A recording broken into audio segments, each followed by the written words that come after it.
L'Église chrétienne Maranatha est présente dans des nations de tous les continents de la planète. Des églises dans les pays dans les trois Amériques, Europe, Afrique, Asie et Océanie, connectées par la même doctrine, par la direction du Saint-Esprit de Dieu et unies par la parole vivante.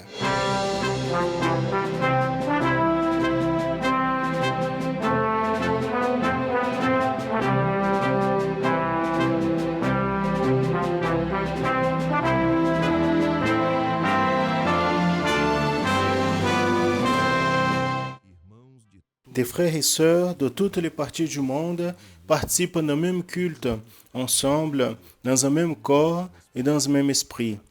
À travers le système de transmission, les membres de l'Église chrétienne Maranatha de toute la planète vivent un moment d'unité et de communion comme l'ont vécu les Hébreux à leur sortie d'Égypte et les disciples avec le Seigneur Jésus à la veille de sa mort à la croix du Calvaire. Des personnes de toutes les parties du monde sont touchées par l'évangile éternel et par le message du retour imminent du Seigneur Jésus.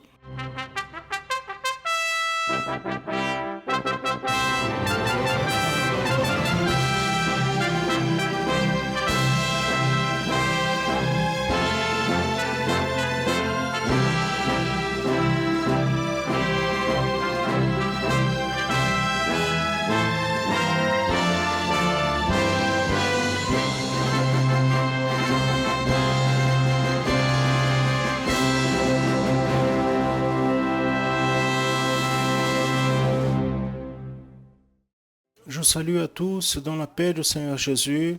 Nous commençons une édition de plus de la programmation en annonçant l'Évangile éternel, cette programmation qui est produite par l'Église chrétienne Maranatha et qui est faite par l'Église par toute l'équipe qui est concernée dans cette programmation avec tout le soin pour vous, pour toute votre famille. Notre message Maranatha signifie le Seigneur Jésus vient ou encore le Seigneur Jésus vient. Elle est directement associée à la venue du Seigneur Jésus pour enlever son Église. Et cela n'est pas une invention à nous, mais une croyance sans sens. Ce message est biblique. La parole de Dieu, qui est richissime en prophéties, qui se sont déjà accomplies et qui prouve que la Bible dit la vérité, présente clairement le retour du Seigneur Jésus comme une prophétie encore pour s'accomplir. Malgré tous les signes de sa venue soient déjà arrivés. Aujourd'hui, dans le volet Leçons du Manaïm, les pasteurs Daniel Moreira et Serge Souza nous parleront sur 3 paraboles qui ont été proférées par le Seigneur Jésus et vont mettre en évidence les signes et les avertissements prophétiques contenus dans ces paraboles. Dans le volet Organisation et méthode, la professeure Fernanda Becali parlera sur le développement humain et l'apprentissage adressé aux enfants de 3 à 7 ans. Dans le volet Parfaite Louange, la professeure Janaïne nous parlera sur comment être un bon serviteur et un instrumentiste. Et dans l'étude pour enfants des médias et adolescents, la professeure Ataïde nous parlera sur le pouvoir de Dieu dans la vie de Josué, en mettant en évidence la traversée du fleuve Jourdain. Maintenant, nous allons chanter une louange et après la louange, vous pouvez assister au volet Leçons du Manaïm.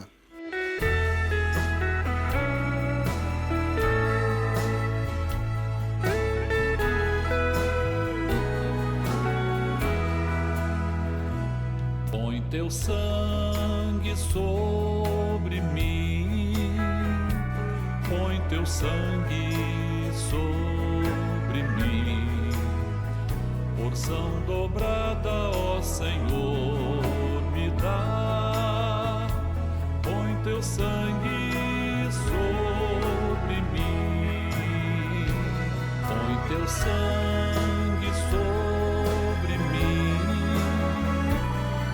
Teu sangue sobre mim, porção dobrada, ó Senhor, me dá,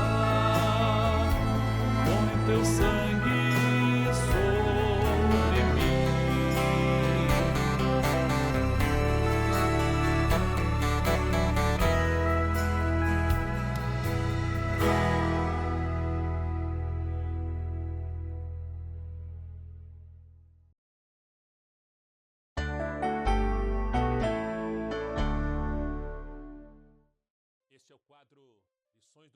Celui-ci, c'est la partie Leçon du Manaïm. Que Dieu bénisse à tous dans la paix du Seigneur Jésus. Pasteur Sergio, la paix du Seigneur.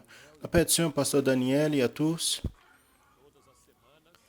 Toutes les semaines, nous recevons beaucoup de messages, des expériences et participations des sujets présentés dans cette partie. Et vous aussi, vous pouvez participer. Pour interagir avec la programmation, ouvrez l'appareil photo de votre smartphone et focalisez sur le code qui apparaît à l'écran. Vous allez être dirigé vers un numéro WhatsApp à travers lequel vous pouvez nous envoyer un message. Nous allons citer 2 messages reçus dans la dernière semaine. Un de ces messages a été envoyé par Valdeci Medeiros Correa de la ville de Pedra Dourada, Minas Gerais, qui nous a dit « La programmation est un grand soutien dans ce moment difficile en apportant des enseignements de la part du Saint-Esprit. Notre cœur se réjouit à chaque semaine. » Anna Beatriz Bartes, de 9 ans, nos salutations spéciales, pas seulement elle, mais tous les intermédiaires adolescents qui participent de cette programmation. Elle nous a écrit, dans la programmation en annonçant l'évangile éternel, est une bénédiction pour moi, pour ma famille, car j'apprends les louanges et la doctrine de la parole de Dieu. Et c'est une merveille, Pasteur Daniel, parce que pas seulement la programmation, mais spécialement l'école biblique dominicale tous les dimanches à 10h, les séminaires de notre canal YouTube nous apportent cette doctrine, cette richesse à partir de la parole de Dieu.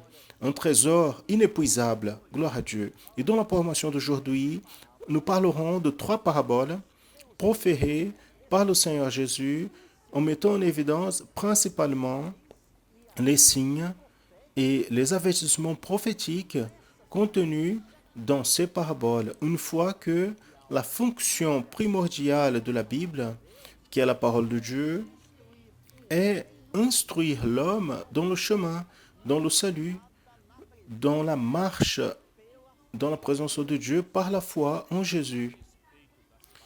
À propos des paraboles qui seront résumées aujourd'hui, Luiz Rocha nous a écrit de Jacupiranga, São Paulo. Dans les 3 paraboles, le Seigneur Jésus nous enseigne que nous devons pardonner les frères, être avec les reins saints, avec la parole, et avec les lampes toujours allumées, car de cette manière nous serons participants de la grande fête dans sa présence éternelle. C'est-à-dire, ce frère, le message qu'il nous a envoyé, nous donne déjà une idée des sujets qui seront apportés aujourd'hui et de l'environnement principal que c'est la fête dans la ville éternelle. Il a synthétisé. Et maintenant, nous allons voir en détail, toujours en rappelant, ça c'est très important, que beaucoup plus important que de connaître l'histoire que la Bible enregistre, que nous devons connaître l'historique, mais plus important encore, c'est d'entrer dans les mystères, dans les aspects prophétiques qui sont à l'intérieur de la parole de Dieu. Dans cette parabole, elle est liée à la vie du Seigneur Jésus, les 10 vierges, pour chercher son Église, la parabole des 10 vierges. Ce qui est prophétisé dans des diverses parties de la Bible, c'est-à-dire le sujet traité dans la parabole des 10 vierges, c'est le plus important pour l'homme. Une fois qu'il parle au salut de votre âme, ou le droit à l'homme d'habiter avec Dieu éternellement. Gloire à Dieu. Et le Seigneur Jésus, dans la parabole des 10 vierges, il fait une comparaison entre le royaume des cieux et les 10 vierges, tout à l'intérieur d'un contexte prophétique, même pourquoi il s'agissait de 5 vierges prudentes et 5 folles. 5 ont été considérées folles parce que, malgré le fait qu'elles portaient leur lampe, elles n'ont pas pris de l'huile de réserve avec elles. C'est ce que c'est ici dans le texte de la parole, dans ce qui a été dit par le Seigneur Jésus. Donc il montre que 10 avaient les lampes, elles attendaient pour la rencontre avec l'époux, 5 prudentes, mais les folles, comme vous avez dit, elles avaient leurs lampes, mais elles n'ont pas pris l'huile de réserve. Et nous pouvons, même Daniel, pour illustrer, montrer comment était cette lampe à l'époque, aussi appelée de... en fait, c'est la lampe, hein, comme on voit ici dans la figure, la lampe allumée. Regardez bien, la lampe, on la mettait dans la main comme ça, elle était individuelle. Et elle était donc alimentée avec l'huile, et ce combustible durait entre 15 à 20 minutes. Donc, on devrait porter la réserve sur soi afin de toujours alimenter la lampe. On voit une lampe vide, sans l'huile, sans rien du tout, sans aucune utilité. C'est vrai, parce que la lampe, elle était importante, spécialement au moment de la nuit, parce que on illuminait son visage et le chemin par où les gens passaient. En revenant à l'histoire, les 5 vierges, connues comme prudentes, en plus des lampes, elles ont pris l'huile de réserve dans leurs lampes. Donc, la grande différence entre les vierges folles et les prudentes était l'huile ou la quantité d'huile de réserve. Une fois que l'huile des 5 folles allait finir vite, mais les prudentes, comme on voit ici, en Matthieu 25, 4, elles ont porté de l'huile dans leur lampe, c'est-à-dire le temps pouvait se prolonger, mais la lampe n'allait pas être éteinte. La prudente était en avoir l'huile de réserve, et pas seulement la lampe. La lampe, le feu et l'huile de réserve. De l'autre côté, l'huile des 5 vierges prudentes était suffisante jusqu'à l'arrivée de l'époux. Et le texte nous dit, prophétique, que l'arrivée de l'époux s'est donnée à minuit. Et c'était à ce moment de la minuit que toutes les 10 vierges se sont levées parce qu'est venu un cri. L'époux arrivait. Elles se sont levées, elles sont allées préparer leurs lampes, et à ce moment, les 5 vierges folles se sont aperçues d'une chose. Nous n'avons plus l'huile. La lampe est éteinte, nous n'avons pas le feu. Et elles ont imploré l'époux. Elles essayaient d'aller acheter l'huile, mais elles ont vu que le temps était déjà fini, et elles ont entendu l'époux qui disait « Je ne vous connais pas ». Pour cette raison, l'avertissement final de la parabole est prophétiquement le même qui est donné aujourd'hui par le Seigneur Jésus. Veillez, car vous ne savez le jour ni l'heure où le Fils de l'homme viendra. Et c'est important de citer un message que nous avons reçu de la part de Larissa Alves du Para, de la ville de Maraba, et elle nous a dit, le moment, c'est d'être vigilant. Il est nécessaire d'avoir la lampe allumée et l'huile de réserve qui représente la bénédiction du Saint-Esprit. Le temps est de chercher et être fidèle au Seigneur. Une autre parabole que nous allons traiter aujourd'hui, c'est du créancier incompassible, qui est enregistré dans l'évangile de Matthieu, au chapitre 18, du verset 23 au verset 35, et qui parle des dettes qui n'avaient pas comment être payées aux créanciers. Mais maintenant, observez qu'à cette époque, euh, une dette qui n'était pas payée pouvait représenter pour celui qui avait la dette même le fait d'aller en prison, ou même pire, comme dans ce cas de la parabole où le créancier en roi a demandé que le débiteur, ses enfants et ses fils soient vendus comme des esclaves afin de payer la dette, leur dette, comme se trouve dans le texte. Et ces serviteurs qui étaient menacés, et tous étaient menacés d'être vendus, il a fait une supplication au roi afin que son créancier puisse savoir de la miséricorde de lui. Et à ce moment, le roi, le créancier, il a été touché de compassion et il a pardonné la dette. La dette à laquelle Jésus faisait référence ici était celle qui devrait être payée pour obtenir le pardon des péchés et le salut, et qui était impayable. Mais Jésus, il a déchiré cette dette à la croix du calvaire.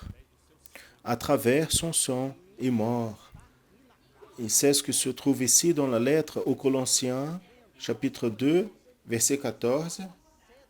Le Seigneur Jésus, il a rayé la sentence qui était contre nous, lequel d'une manière nous était contraire. Jésus l'a enlevé cela du milieu de nous avec le sang versé, le sang, sa mort à la croix du calvaire. Le Seigneur Jésus, en revenant à la parabole, il continue avec cette histoire. Et maintenant, en plus de cette première dette, où le roi avait pardonné son serviteur, maintenant, le serviteur qui avait été pardonné, lui, il était un créancier d'un autre serviteur, comme lui, avec une différence. La dette que le roi avait pardonnée, c'était beaucoup plus grande que la dette que son co-serviteur avait avec lui. Même en ayant été pardonné par le roi, observez, pour une dette qui était beaucoup plus importante, le premier serviteur n'a pas pardonné son frère, son confrère. Vous savez ce qu'il a fait? Il l'a envoyé en prison. Et qu'est-ce que le Seigneur Jésus dit sur le serviteur qui ne pardonne pas? Comment il est qualifié? Voici, c'est le serviteur mauvais. Il y a d'autres textes de la Bible où on parle sur le pardon, c'est vrai. Mais ici, dans la parabole du créancier incompassible, le centre, c'était quoi? Le pardon entre les frères, au sein de l'Église. Pourquoi? Parce que ce pardon, ce besoin de pardonner, touchait à la communion et le salut. S'il n'a pas de pardon, il n'a pas de communion. Le Saint-Esprit n'est pas présent. S'il y a de l'haine ou de l'amertume dans le cœur, et si ce frère ne pardonne pas, sa prière ne sera pas répondue. Comme nous a commenté Moacir Neto, Caragua PCRA.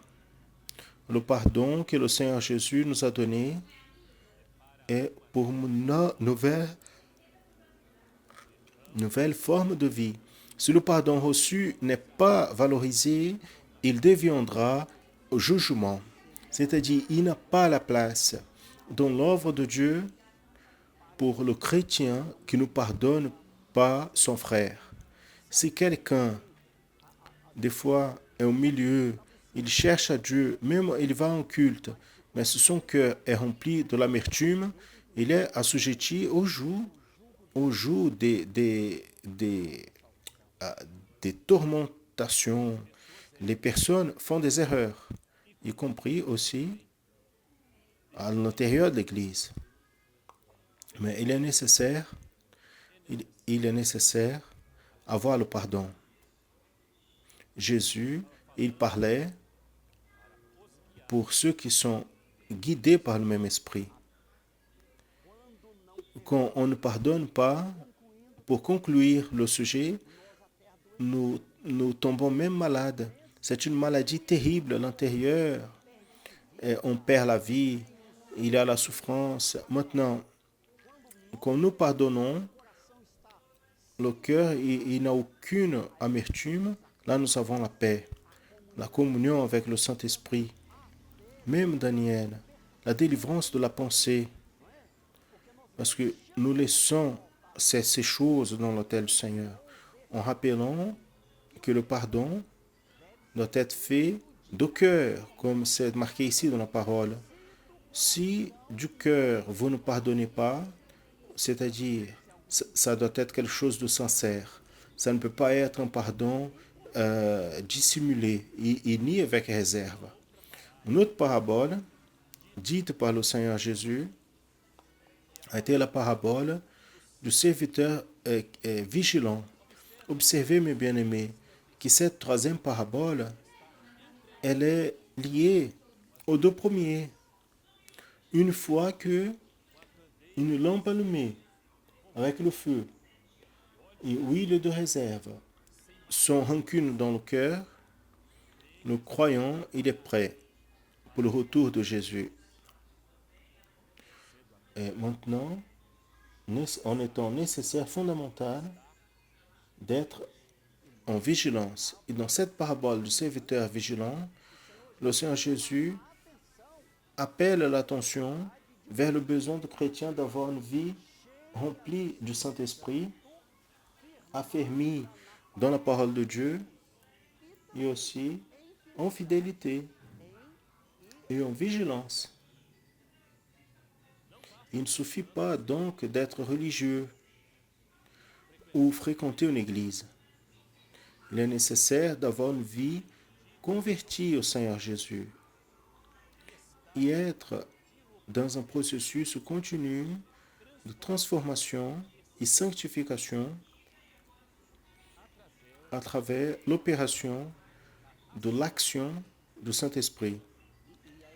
Et à propos de cela, ce texte ici, Luc 12, 37, c'est très intéressant parce que il nous dit, heureux ces serviteurs, c'est-à-dire les chrétiens, lesquels, quand le Seigneur viendra, Jésus viendra pour enlever son Église, il va trouver en train de veiller, c'est-à-dire en communion, en fidélité, avec la lampe allumée, huile de réserve, sans rancune dans le cœur, et aussi vigilant. Et tout ce qui va servir le Seigneur Jésus de cette manière, comme nous avons déjà cité le texte, il sera heureux.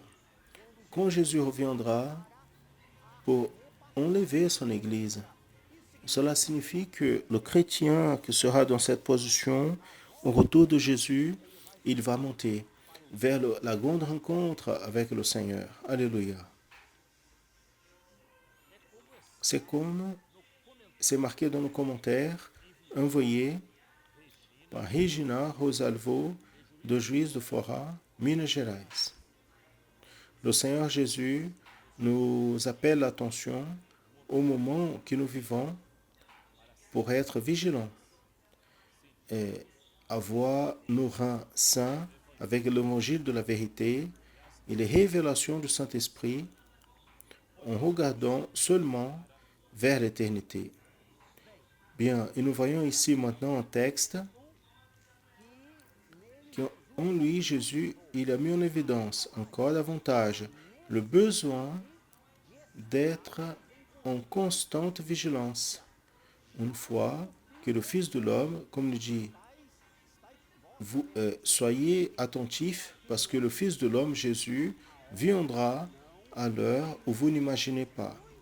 Beaucoup, il est possible, et d'ailleurs la Bible nous affirme cela, ne seront pas attentifs à ce moment-là, quand Jésus reviendra. Mais le chrétien fidèle, il va veiller tout le temps en communion constante avec le Seigneur. Voilà, c'est prêt pour le retour du Seigneur Jésus. La nuit spirituelle par laquelle passe le monde, c'est le moment décisif. C'est le temps de ténèbres. Ceux qui ont la lumière du Saint-Esprit sont sages. Ils sont prêts. Ceux qui n'ont pas la lampe allumée d'huile, comme dit la Bible, sont fous, car ils ne discernent pas le temps qu'ils vivent. Bientôt le fiancé, le Seigneur Jésus, viendra. Et nous avons besoin d'être déjà prêts dans sa présence. Maranatha, le Seigneur Jésus vient. Gloire au nom du Seigneur. Ce volet, les sons du Manaïm, a tout son contenu produit à partir des écoles bibliques dominicales et des séminaires de l'Église chrétienne Maranatha. Notre école biblique dominicale, comme nous avons déjà cité, se passe tous les dimanches à 10h par notre canal YouTube. Continuez à assister à la formation en annonçant l'Évangile éternel avec les volets qui viendront dans la séquence. Au prochain programme, nous parlerons de la parabole du semeur, enregistrée en Matthieu 13, de 3 à 9. On reprend Matthieu 13, de 3 à 9. Et spécialement à propos de la signification prophétique de la sémence, des 4 types de terrain et de la réaction des oiseaux, le soleil et des épines contre la sémence. Et nous aimerions recevoir votre commentaire, votre participation sur ce sujet. Comme vous voyez ici à l'écran, un QR code, pointez l'appareil photo de votre smartphone et vous allez recevoir déjà sur WhatsApp un commentaire avec cette thématique proposée. Vous devez déjà étudier, chercher le Seigneur et ainsi envoyer votre expérience, votre commentaire. Participez. Envoyez votre commentaire. Envoyez ce que le Saint-Esprit va vous révéler quand vous serez en train de méditer dans la parole. Ensuite, j'invite à tous à participer d'une louange, d'un chant de glorification à Dieu.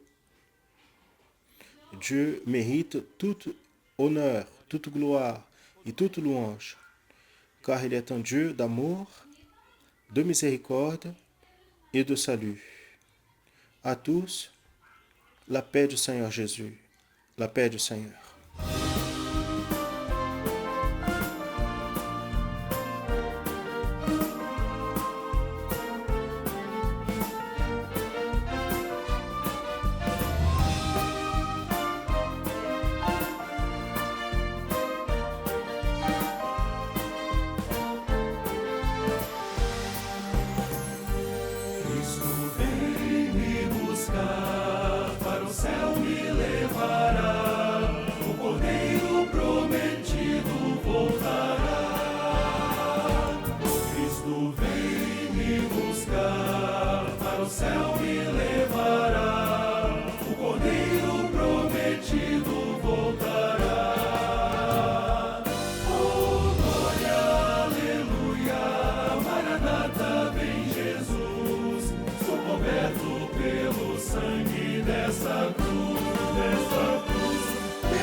com Cristo para sempre vou morar. Oh, que gozo vou sentir com os anjos a cantar, pois com Cristo para sempre vou morar. Oh, glória, aleluia, Maranata, vem Jesus, sou coberto pelo sangue dessa cruz, tenho um Consolador, sua glória e esplendor, sou liberto pelo poder do Senhor.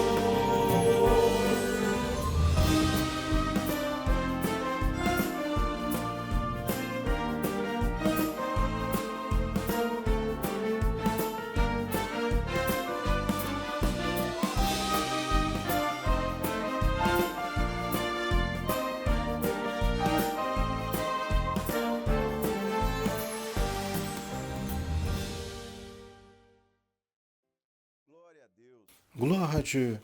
Les signes pointent et nous avertissent vers le retour imminent du Seigneur Jésus. Dès la première édition de la formation en annonçant l'évangile éternel, nous présentons des volets dirigés aux parents en les aidant dans les actions de préparation de leurs enfants pour le futur, même les enfants qui portent des besoins spéciaux. Pour cela, nous alternons toujours dans les volets d'accessibilité et l'organisation et méthode.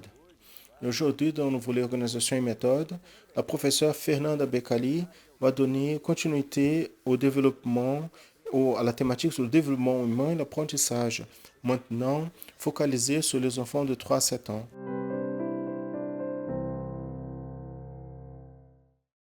La paix du Seigneur Jésus. Aujourd'hui, nous allons continuer l'étude sur les rapports entre développement humain et apprentissage et comment ces connaissances peuvent contribuer pour le développement de nos enfants. Le livre de Nombre, chapitre 20, verset 17, enregistre quand Moïse a demandé le passage par Édom. Lisons. Laissez-nous passer par votre terre. On ne passera pas par le champ ni les vignes et nous ne bourrons pas l'eau des puits. Nous allons vers la route royale. Nous n'allons pas nous dévier ni à droite ni à gauche jusqu'à ce qu'on ait passé par vos terres. De la même manière, nous sommes aussi de passage sur cette terre. Et nous avons comme objectif arriver à l'éternité. Et pendant que nous sommes là, comment nous pouvons éduquer nos enfants pour cette vie et aussi pour la vie éternelle avec Dieu? Dans les dernières 2 rencontres, la professeure docteur en éducation Monica Médicis nous a introduit l'étude sur les rapports entre apprentissage et développement humain et a abordé les rapports avec les enfants de 0 à 3 ans. Avec elle, nous avons appris que le développement humain fait référence au développement instrumental et psychosocial, physique, mental et psychosocial, en sachant que tous ces aspects sont liés entre eux et se passent de manière simultanée, de manière différenciée en chacun de nous, car nous sommes des êtres uniques. Et aujourd'hui, nous allons parler sur ces rapports pour l'âge de 3 à 7 ans, avec l'objectif de répondre à 2 questions. Quelles sont les principales caractéristiques du développement des enfants dans cette tranche d'âge et quels sont les besoins dans cette période?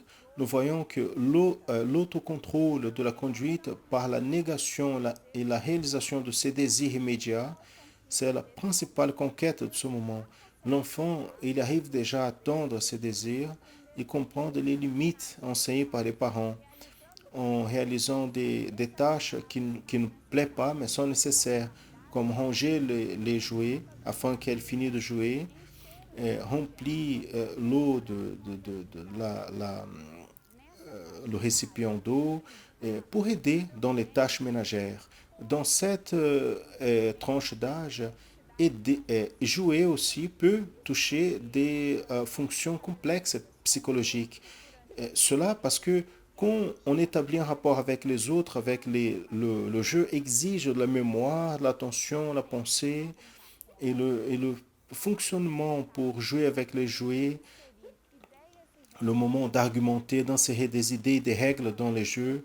Les enfants représentent les rapports vécus et aperçus dans leur foyer. Et ça, c'est la base pour la formation de la conscience.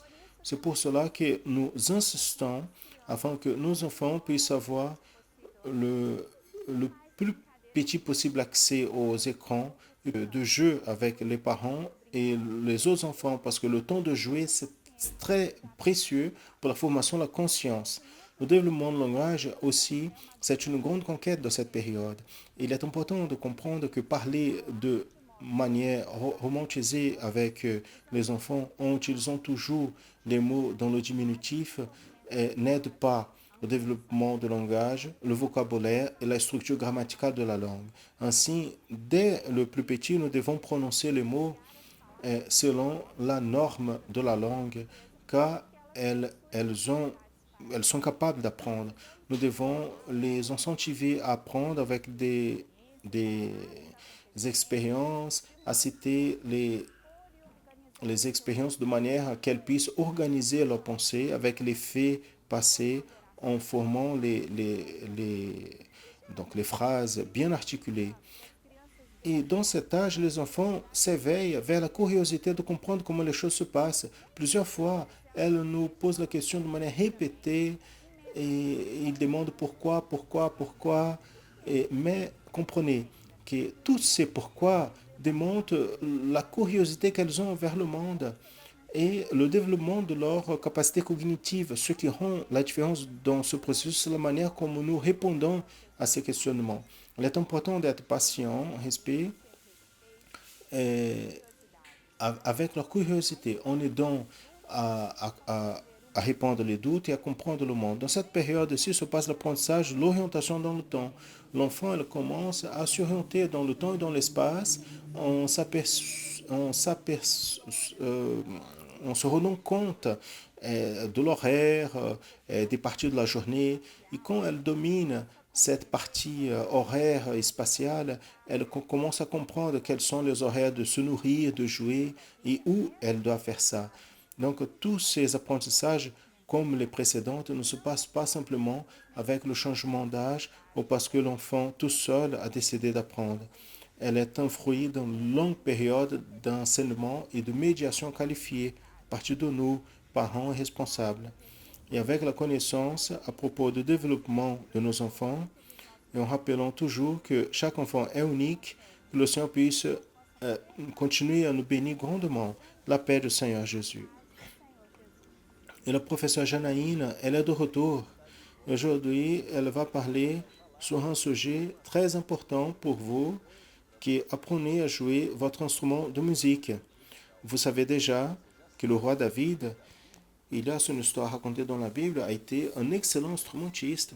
Aujourd'hui, vous allez apprendre comment être un bon instrumentiste et aussi un bon serviteur.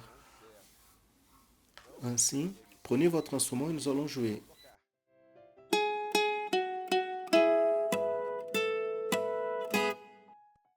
Bonjour les enfants intermédiaires et adolescents, la paix du Seigneur Jésus. Je sais déjà que vous avez fait correctement l'exercice de la semaine dernière en jouant la louange Père, ta beauté m'admire. Très bien. Plus nous répétons, plus nous perfectionnons. Passons aux participations. Maria Luisa a 6 ans, de président prudent de São Paulo.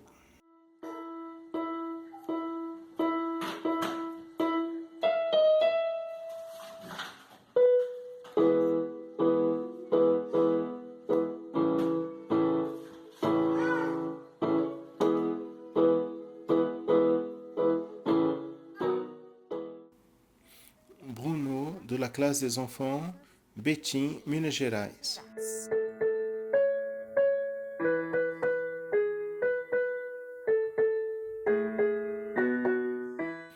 Voici l'intermédiaire Lorenzo, de São José, Santa Catarina.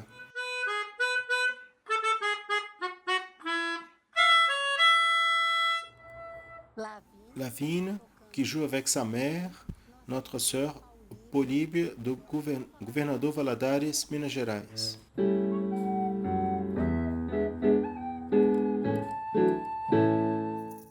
Voici la petite Rebecca de 10 mois de Cerejeiras, Rondônia.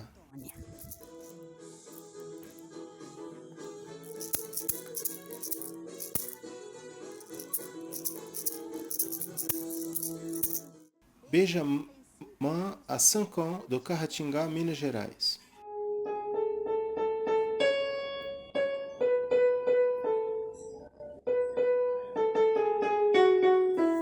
Quelle bénédiction! Aujourd'hui, nous allons commencer l'enseignement de comment être un bon serviteur, instrumentiste et instrument dans les mains du Seigneur. Nous allons apprendre avec le serviteur roi David.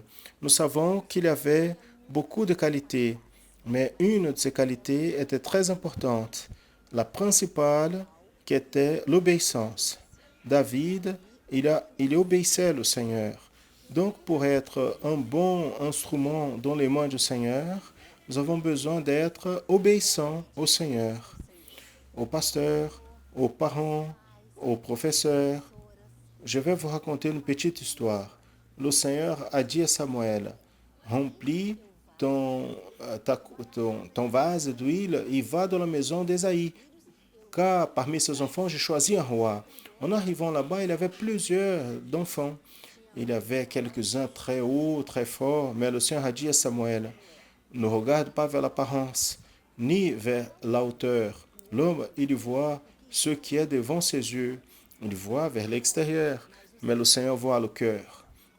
Donc Samuel posait la question à Jessé, est-ce que les jeunes sont finis, les enfants? Il a dit, non, il y a encore le plus petit. Il est dans le champ. Il fait prêtre les brebis, enfants et adolescents. Il n'existe pas d'âge pour être utilisé par le Seigneur. David, il était le plus petit, mais le Seigneur l'a choisi et a vu son cœur. Ainsi comme il t'a choisi et a vu aussi ton cœur. David, il était dans le champ avec les brebis. En Psaume 27, 4 dit, une chose demandée au Seigneur et je la chercherai, que je puisse habiter dans la maison du Seigneur tous les jours de ma vie. Le chant, c'est le type de l'Église et que celui-là soit aussi notre demande pour être dans la maison du Seigneur tous les jours, ensemble avec les brebis qui sommes nous.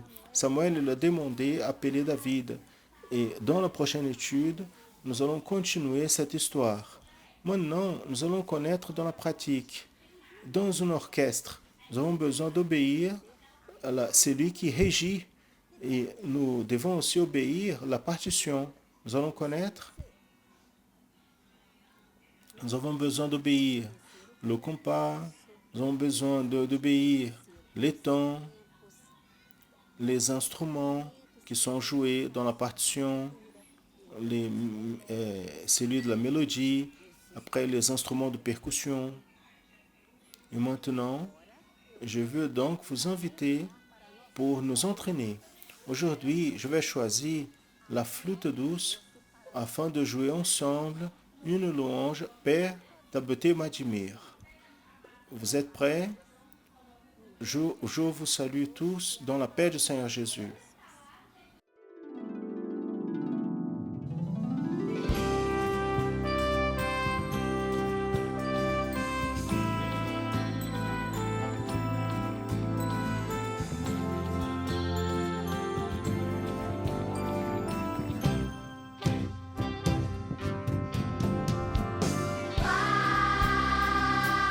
Tua beleza me admira, no universo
Un des épisodes plus merveilleux parmi beaucoup d'autres enregistrés dans la Bible, c'est le passage le peuple d'Israël par le fleuve Jourdain. Et cette grande victoire de ce peuple a été le résultat de l'action du pouvoir de Dieu de manière spéciale dans la vie d'un serviteur vaillant et obéissant, Josué. Aujourd'hui, dans l'étude des enfants intermédiaires et adolescents, la professeure Evelyne Ataïdes nous parlera sur le pouvoir de Dieu dans la vie de Josué.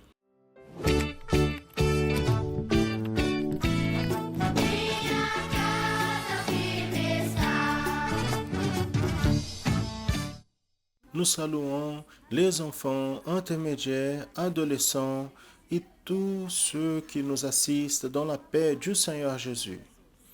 Dans ce mois, nous sommes en train d'étudier sur le pouvoir de Dieu dans la vie de Josué. Et aujourd'hui, la thématique de notre étude, c'est la traversée du Jourdain. Je vous invite à lire avec moi un texte de la parole de Dieu qui se trouve dans le livre de Josué, chapitre 3, verset 5. Josué a dit au peuple, « Sanctifiez-vous, car demain le Seigneur fera des merveilles au milieu de vous. » Josué a été le successeur de Moïse. Il avait cette mission donnée par Dieu de conduire le peuple à la terre promise. Ils étaient au milieu du fleuve Jourdain. Ils avaient besoin de traverser le fleuve pour continuer la conquête de la terre. Mais c'était une époque où le fleuve Jourdain était trop rempli, les eaux étaient profondes, le courant était fort. Il n'avait pas moyen de traverser ce fleuve. Il n'avait pas de pont, des bateaux. Il était impossible de traverser à la nage. Comment faire pour faire passer tous ces hommes, les femmes, les personnes âgées, animaux par ce fleuve profond? Mais le peuple de Dieu, il vit par la foi. Et il connaissait un secret. Le secret était notre Dieu, le Dieu d'Israël, c'est le Dieu de l'impossible. C'est le Dieu tout-puissant qui opère des merveilles. Ils se sont confiés dans le pouvoir de Dieu. Donc Josué, il a appelé le peuple, il a donné un ordre. Sanctifiez-vous, car demain, le Seigneur fera des merveilles au milieu de vous. Vous savez, qu'est-ce que c'est la sanctification? Sanctification, c'est d'avoir le cœur nettoyé du péché. Le sang de Jésus purifie notre cœur de tout le péché. Vivre en sanctification, c'est de vivre en obéissance à la parole de Dieu. C'est de vivre en communion avec Dieu. Et comment je peux avoir la sanctification? En priant, en apprenant la parole de Dieu, en allant au culte, chantant des louanges, en nous éloignant du péché. Ainsi, nous serons remplis du Saint-Esprit et nous allons vivre en sanctification. Sanctification, c'était la condition que le peuple avait besoin afin d'être béni, afin voir des merveilles de Dieu. Les enfants et adolescents, et vous qui nous assistez, vous voulez voir les merveilles de Dieu dans votre vie, vous voulez voir des réponses de prière, des miracles qui se passent, vous voulez une communion, une intimité plus grande avec Dieu, sanctifiez votre vie, consacrez votre vie et soyez remplis du Saint-Esprit. Le peuple donc s'est consacré à chercher à Dieu. Il était prêt à traverser le Jourdain. Mais comment ils allaient faire pour traverser ce fleuve? Josué donc a dit, l'arche de l'alliance ira devant le peuple. Vous vous rappelez qu'est-ce que c'était l'arche de l'alliance? L'arche de l'alliance était présente dans le tabernacle quand Dieu a révélé. Il y avait une représentation très spéciale pour le peuple de Dieu. L'arche représentait la présence de Dieu au milieu de son peuple. Josué donc il a dit que l'arche allait devant avec les sacrificateurs et le peuple marcherait derrière. Le peuple était prêt pour traverser le Jourdain. Les sacrificateurs ont levé l'arche et sont allés en direction du roi. Et quand le pied de sacrificateurs ont touché les eaux du fleuve, regardez quelle merveille s'est passée. Dieu, il a arrêté les eaux de ce fleuve. Les eaux qui venaient de haut ont formé un montant et les eaux de bas sont parties. Le peuple d'Israël a traversé en terre sèche, a traversé vers l'autre côté et a reçu cette grande victoire.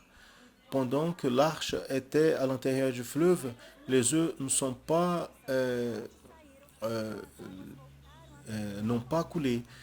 pendant que les sacrificateurs étaient là, une fois que les sacrificateurs étaient de l'autre côté, l'eau a flué normalement. Afin de conquérir la terre, ils ont traversé le fleuve Jourdain. Et cela a une signification pour nous. Passer le fleuve Jourdain, c'est de vivre une expérience de salut.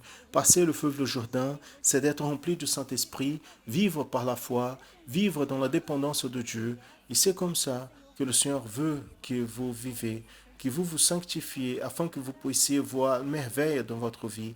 Vivre en sanctification, c'est la condition dont nous avons besoin pour nous retrouver avec notre Sauveur. La parole de Dieu nous dit que sans sanctification, personne ne verra le Seigneur.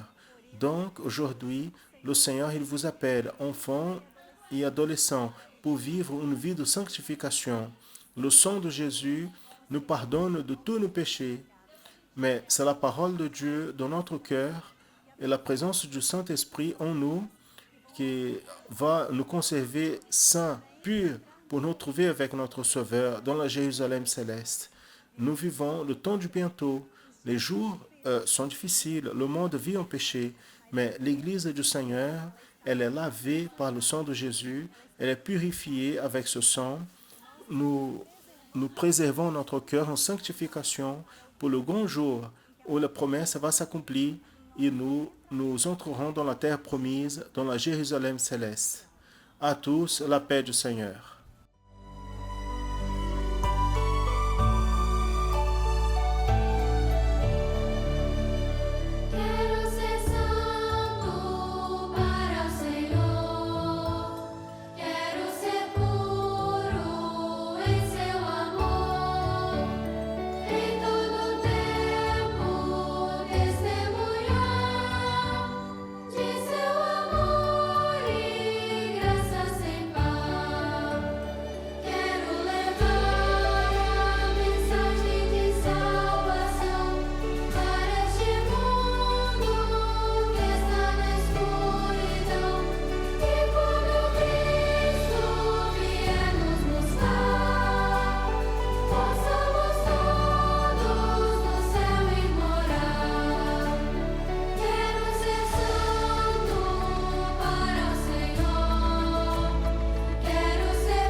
Et alors, comment ça s'est passé la promotion d'aujourd'hui? Vous avez un doute? Vous avez une suggestion?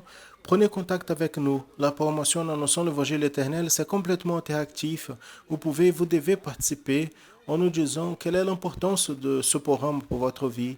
Il suffit de pointer l'appareil photo de votre smartphone vers ce code qui apparaît à l'écran, parler sur les volets de cette programmation, ce que vous aimez le plus, si vous avez un doute, quelque chose n'était pas clair. Envoyez-nous votre message. Votre message va être dirigé au présentateur de la partie. Accédez aussi au canal de l'Église chrétienne Maranatha sur YouTube. Vous pouvez assister à celle-ci et à toutes les éditions précédentes de la programmation et beaucoup d'autres contenus qui sont postés dans nos canaux.